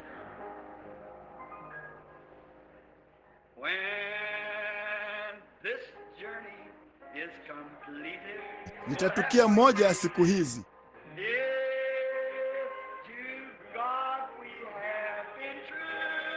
Tutamwona ndugu Seward kule.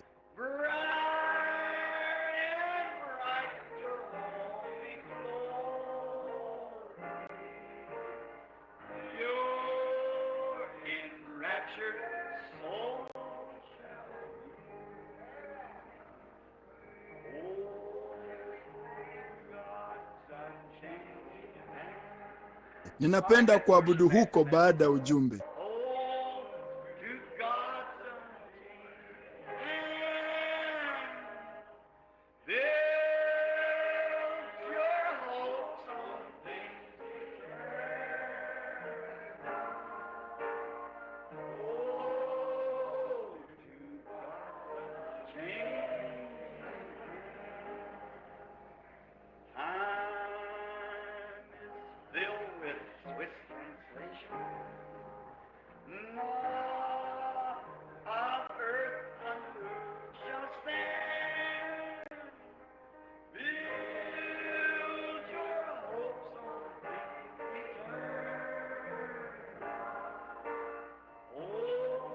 Hebu na tumtazame yeye, yule asiyeonekana miongoni mwetu sasa, na hebu mwabudu tu sasa tunapoimba.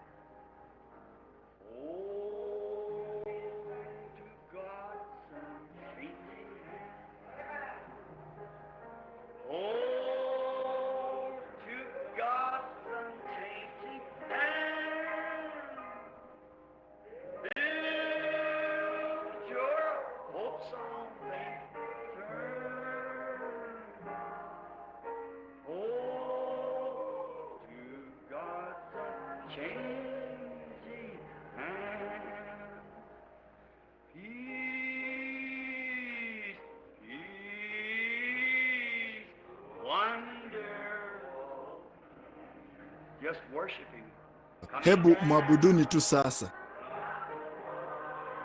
Ujumbe umekwisha, ni kuabudu.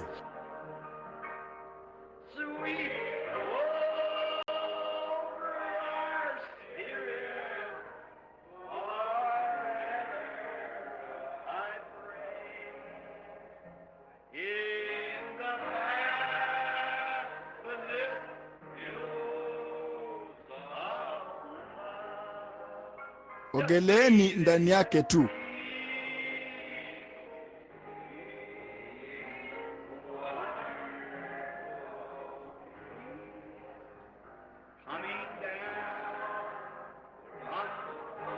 Ile chemchemi kuu inafunguka.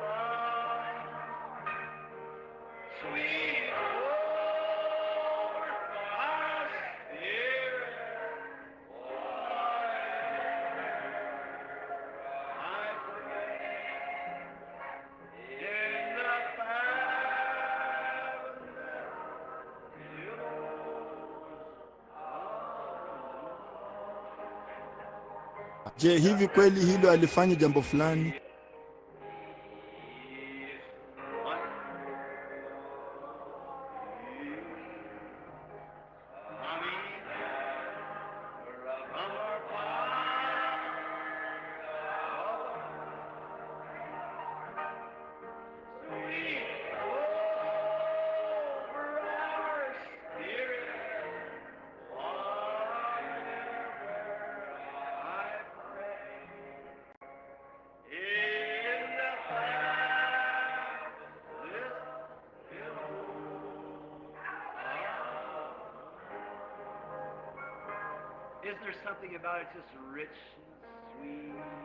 Je, hivi si kuna kitu fulani kuhusu jambo hilo lenye kilindi kabisa na tamu?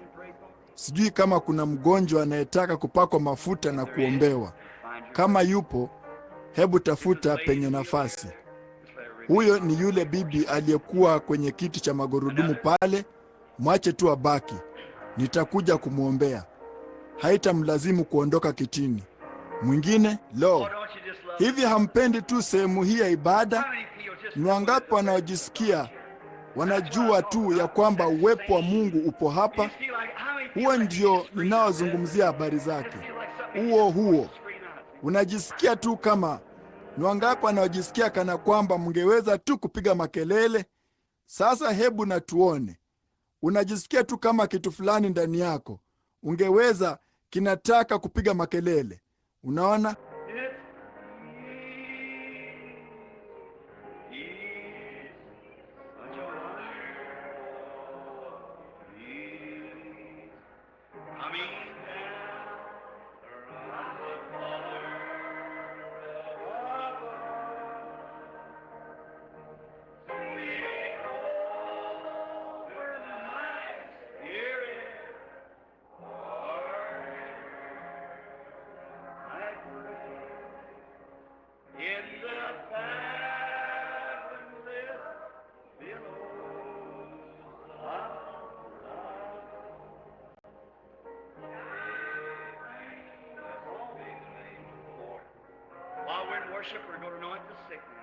Tukiwa katika kuabudu, tutawapaka mafuta wagonjwa sasa na kuwaombea.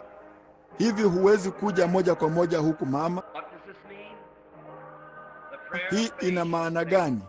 Maombi ya imani yatamwokoa mgonjwa. Kila mtu awe katika maombi sasa. Vumisheni tu wimbo huo. Wazieni juu ya Yesu akiwaponya wagonjwa. Mpake huyu mama mafuta.